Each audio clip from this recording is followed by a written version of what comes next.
Cara, tu tá agora passando por um escrutínio aí dos caras lá, estão querendo saber de quanto que tu ganhou lá no... Como é o nome da empresa? Não sei o que. Álvares Marçal. É, em Marçal. Cara, como é que tá sendo isso daí pra você e tal? Você acha que isso daí é um movimento porque você é candidato à presidência ou isso já ia acontecer de qualquer forma? O que tu acha? Olha, eu comandei a Operação Lava Jato. Eu era juiz, né? E a Operação Lava Jato, na verdade, ela é um marco no Brasil. Porque o que acontece no Brasil normalmente com esses crimes de corrupção? O cara rouba e nada acontece. Você lê o escândalo lá no jornal, gera manchete por uma semana, às vezes prolonga um pouquinho mais, e você nunca vê acontecer nada nos tribunais. E a Lava Jato foi uma mudança completa disso, desse padrão, que você viu gente lá poderosa, dono de empreiteiro. Tá? Isso você nunca tinha visto. Nunca ninguém pensou, por exemplo, que dono de Odebrecht, dono de OAS, dessas grandes empreiteiras iam ser um dia responsabilizados por corrupção. Sim, não porque o cara é rico. Não, o cara é rico não é problema nenhum. Agora, se o cara é rico, poderoso, mas comete um crime, é aquela história. A lei está acima de todo mundo. É uma democracia, tem que valer. Aí você pega aqueles políticos poderosos lá, o Sérgio Cabral, Eduardo Cunha, o Lula. Né? Você tem parece que não deu certo tanto. Né? Oi? Parece que não deu muito certo. Não, olha, se você for olhar ali, ela quebrou esse paradigma, quebrou esse padrão de corrupção que ninguém ia pra cadeia. E o pessoal foi. Teve gente lá que ficou 4 anos preso. Ninguém ficava nem um mês, nem um dia. Entendi. Só o fato de terem ficado um tempo já é um avanço nesse sentido. Mostra que o país pode ser diferente, que a gente não está fadado a ser um país corrupto. De fato. Entendeu? Agora está tendo uma reação, é uma reação política forte. O que que é? As pessoas querem a volta do status quo. O cara quer roubar e não quer que aconteça nada. E ele quer dar um recado. Olha, se você vier atrás de mim, ele está mandando esse recado, não é para mim. Está mandando recado para tudo que é juiz e procurador e policial do país. Está dizendo, se você vem atrás de mim por corrupção, você vai enfrentar depois as consequências, porque eu vou atrás de você. É isso que estão querendo fazer, entendeu? Claro que existe também a questão da candidatura, porque o meu projeto é o único projeto desse pessoal todo que rompe com essa ideia de corrupção. A gente vai restabelecer o combate à corrupção no país. Tá? Então eles querem mandar um recado. Eu já ouvi isso antes. Eu também. Mas, gente, aí eu vou colocar o seguinte. Eu tenho um passado que me dá essa credibilidade. Vocês acham que a Lava Jato foi moleza ali? 4 anos? Não. Com processo contra Lula, contra Marcelo Odebrecht, contra Eduardo Cunha, contra Sérgio Cabral, contra José Dirceu.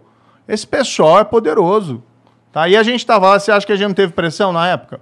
Para parar? Então, eu tenho um passado que me dá essa credibilidade para dizer assim, está no meu DNA o combate à corrupção. Claro que um projeto de país é muito mais do que combate à corrupção.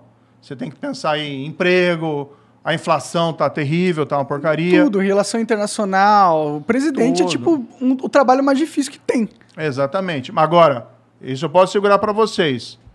Você tem muitas outras coisas para fazer, mas não vai abandonar o combate à corrupção. E eu posso dizer isso. Eu acho que sou o único cara desses aí que pode falar, ó, eu combati a corrupção. E estou sofrendo, isso aí é perseguição. É pura perseguição, porque o cara não tem nada para falar do que eu fiz e fica inventando um monte de maluquice. Vamos falar então um pouco sobre o Álvares e o quê? Marçal. O Marçal. Que, tipo, a gente estava conversando um pouco aqui antes de começar, você me explicou que é uma empresa de consultoria, é isso? Isso. Me explica um pouco o que é esse rolê, por que tu foi contratado, o que tu fazia lá? Então tá. Álvares Marçal é uma empresa de consultoria internacional. A sede dela, na verdade, é nos Estados Unidos. Ela tem mais de 5 mil empregados no mundo, tem no Japão, tem na Europa.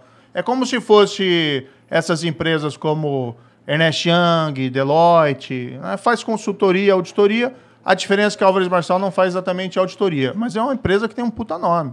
Tá? Para você ter uma ideia, ela foi a empresa que cuidou daquele Lehman Brothers. Quando deu a crise. Tá? Quando deu a quebra. Tá? Então ela foi nomeada administradora da falência do Lehman Brothers nos Estados Unidos. Entendi. Então, é uma empresa multiconhecida nos Estados Unidos. E o que aconteceu? Eu tive esse trabalho como juiz, que ganha reputação internacional. A Lava Jato era reconhecida no mundo inteiro como um marco no combate à corrupção.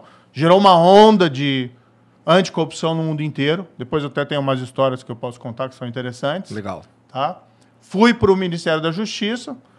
Tive meu trabalho lá sabotado pelo presidente, depois a gente também pode falar disso, tá? Saí e fui procurado. Não foi por uma empresa, foram por várias. E me ofereceram uma proposta de trabalhar numa área que eu acredito que eu sei fazer. Eu estava até falando para você antes, né? Hoje em dia, quando acontece um incidente de corrupção numa empresa lá nos Estados Unidos, o que eles fazem? Ao invés de ficar esperando a polícia, o FBI, eles fazem o que eles chamam de uma investigação corporativa interna. Ou seja, a própria empresa apura os fatos, verifica lá o que tem, tá? E ela procura as autoridades para dizer, aconteceu isso, isso e isso. Nós queremos aqui revelar e fazer um acordo. Por que eles fazem isso? Porque eles querem diminuir as consequências legais. Multa, evitar eventualmente uma prisão, eles querem colaborar. Isso é um processo que não tem no Brasil, tem? É muito pouco, a gente não tem essa tradição. Tá. Isso também começou a evoluir nos Estados Unidos daquele caso Enron. Lembra aquele caso Enron? Foi uma fraude gigantesca. Eu tô por fora desse caso. A Enron era uma grande empresa, uma das maiores empresas do mundo, tá? E teve uma quebra dela, ela fraudou um monte de gente que investia nela no mercado de ações, falsificou balanço e tudo isso. Tem até um filme que é legal, vale a pena vocês verem. É um documentário, mas é um documentário legal, tá? Tem muito documentário legal. Chama Os Mais Espertos da Sala. E ela quebrou prejuízo para muita gente e tal. E a partir desse caso de fraude nos Estados Unidos, eles começaram a mudar um pouco o padrão do comportamento das empresas. Então, hoje é muito comum a empresa, quando tem um problema, ela faz investigação e ela mesmo realiza a informação. Então, eu fui contratado pela Alves Marçal, tá? Que não é um escritório de advocacia, aliás, é uma empresa de consultoria, para fazer esse trabalho, investigação corporativa interna. A gente também fazia lá sistemas anticorrupção dentro da empresa, para evitar que aconteça um caso de suborno na empresa. Daí você tem uma série de mecanismos de controle. Não só corrupção, mas, por exemplo, assédio sexual. Você tem um sistema de compliance lá dentro que você evita esse tipo de coisa. Tá? Então, era para fazer isso. No fundo, era, de certa maneira, para continuar no setor privado, fazendo o que eu estava fazendo como juiz. Fazer a coisa certa. Né? Ensinar e fazer as pessoas, não é para roubar, é para fazer a coisa certa. Me contrataram, eu fui lá para os Estados Unidos, fui trabalhar lá nos Estados Unidos, tá? E eu recebia da empresa, a empresa tem diversos ramos. Um dos ramos dessa empresa, que não é o ramo que eu trabalhava, é o ramo que eles chamam de recuperação judicial, que é de falência e recuperação judicial. Daí a empresa no Brasil, veja, eu estou lá nos Estados Unidos, a empresa no Brasil, ela é contratada, ela é nomeada pelo juiz, tá? Para atuar na recuperação da Odebrecht, que é basicamente fazer o quê? O juiz nomeia uma terceira empresa para fazer com que ela administre a empresa, não tudo, mas para administrar os pagamentos aos credores. Porque ela tinha muita dívida, ela teve dificuldade, ela tinha muita dívida, aí o juiz nomeia alguém como se fosse um síndico de falência. Alguém para cuidar lá dos créditos e para que receba. Ou seja, é o juiz, não é nem a Odebrecht que escolheu. E isso aconteceu bem antes de eu ser contratado. Tá? Então, eu não trabalhei para a Odebrecht.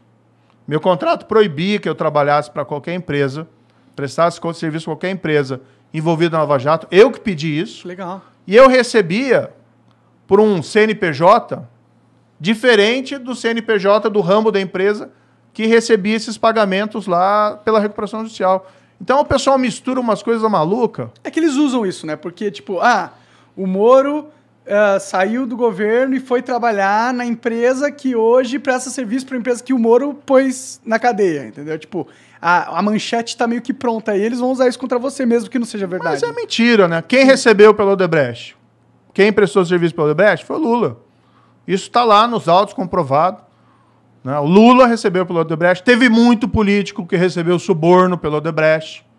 Né? Tem aquela lista famosa dos codinomes. Uhum. Tem um monte de coisa lá. O Amigo, né? O Cerrado. Tem até um Justiça lá, mas não tem nada a ver comigo. É uma outra pessoa que foi identificada. E aí o pessoal quer retaliar. E além disso, eles querem o quê? Eles não querem ter uma nova Lava Jato. Isso é muito claro. Ninguém quer ter uma nova Lava Jato do mundo político. O problema, na minha visão, com a Lava Jato, e por que eles estão querendo acabar com ela de toda forma, é que você começou a puxar um fio na Lava Jato que ele nunca mais vai terminar. Você vai puxar. Isso só vai terminar quando todo mundo que tiver no poder tiver envolvido de alguma forma nesse fio. Porque eu acho que o sistema está corrompido de um jeito que é poucos que se salvam, entendeu? E aí, se você tem um sistema totalmente controlado por gente corrupta, e aí você tem um sistema que, se puxar o fio, ele vai acabar com todo mundo, você tem um cenário perfeito para eles se unirem contra você. Fazer um grande pacto nacional. Contra... Foi o que aconteceu, né? Você tem o Centrão hoje, que é aquele grupo de políticos fisiológicos. Você tem o PT. E você tem, né, infelizmente, muita gente ligada ali ao presidente Bolsonaro fazendo isso também. Ou seja, você tem um pacto para evitar que volte o combate à corrupção. E você quer mandar um recado. Você quer dizer para aquele procurador lá, olha, se você for me investigar, você vai sofrer as consequências.